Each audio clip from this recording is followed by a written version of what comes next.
Hey guys, I'm sorry that we have been on the road today and haven't been able to check in on the channel, but there's something that I just had to give my heartfelt appreciation for Scott Adams, who passed away today. Scott Adams passed away, well, where I am right now, in his home in California, and not too far outside of LA. And this man had a profound effect on my life, as I'm sure he did yours.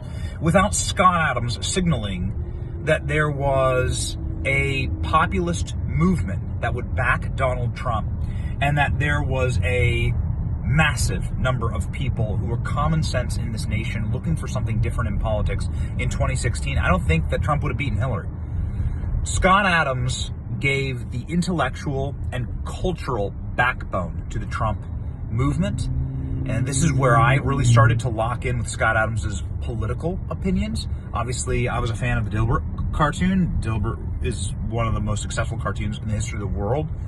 And it's because of Scott Adams' genius wit and addition to the commentary of culture that so few men ever have, but most importantly, not just how he lived, but how he died. He'll be remembered by Scott Adams approaching life and death with absolute courage, dying well, dying of cancer, spending months explaining to his audience that he has cancer and that this is going to be something that takes his life. But even still, it's hard to believe that he's actually gone. As Elon Musk says right here, we're just saddened. The entire world gave deep homage to Scott today, including the President of the United States right here and J.D. Vance right here.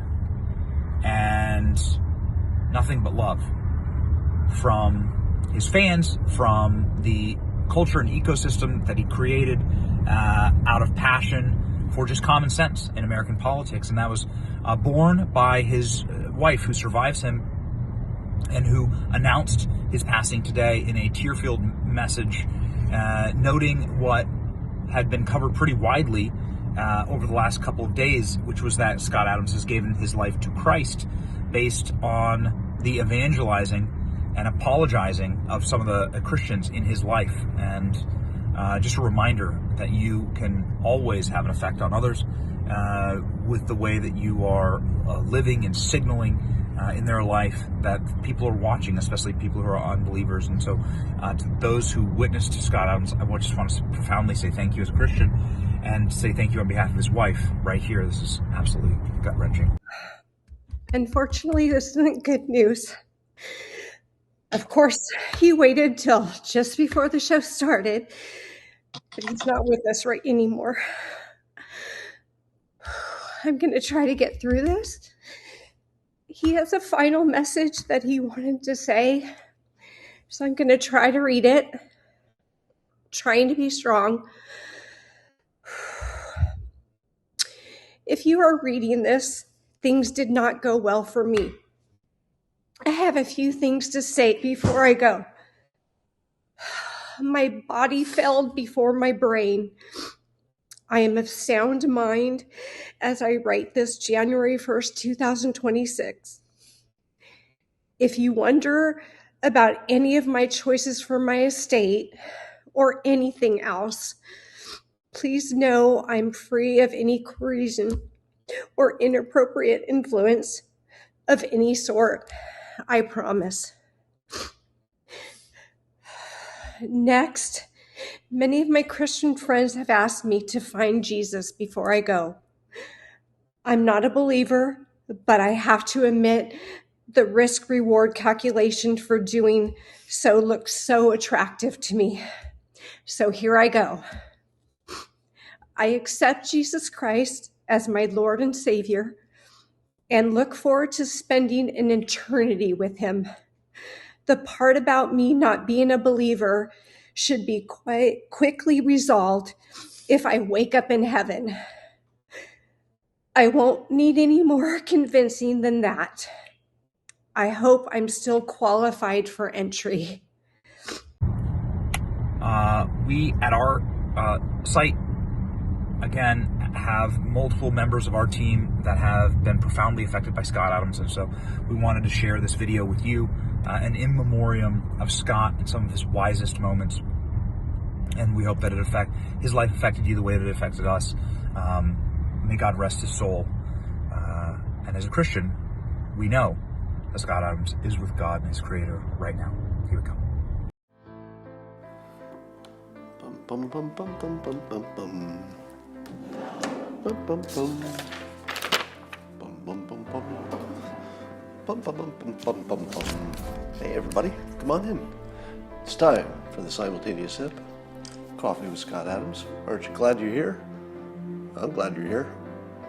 Otherwise I'd be talking to myself, and that's crazy.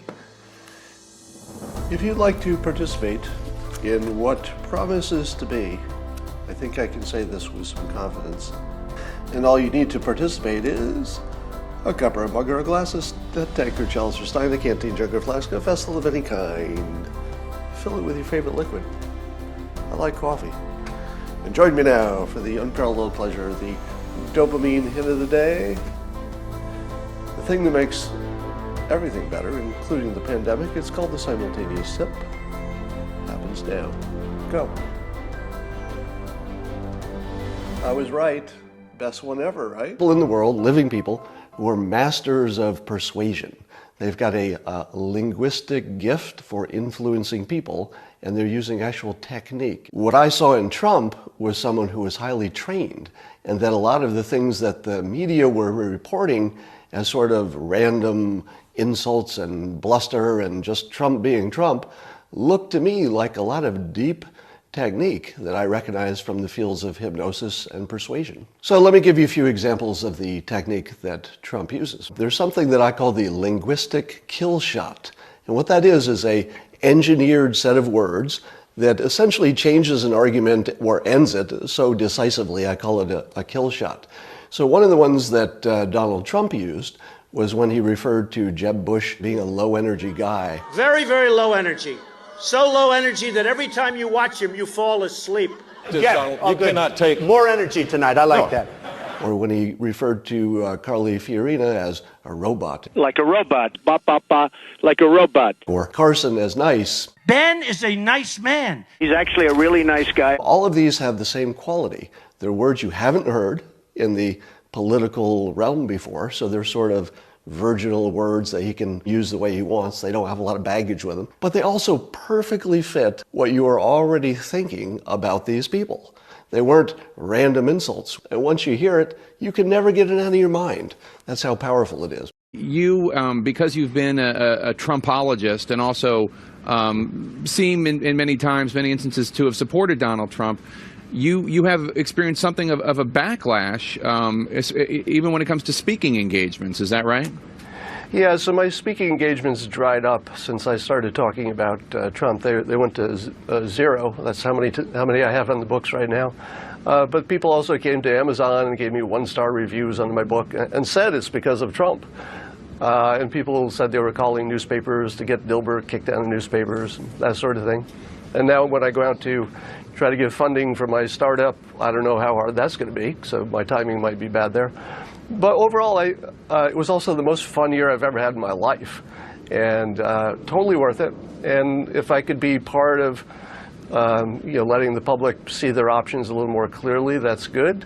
And I would say on Veterans Day, if anybody wants to find a way to meet in the middle, donate to a veterans organization. It's the one thing everybody agrees on. And it's about time to look for some common ground now. A great message at the end there. Scott, thanks so much. Good to see you as always.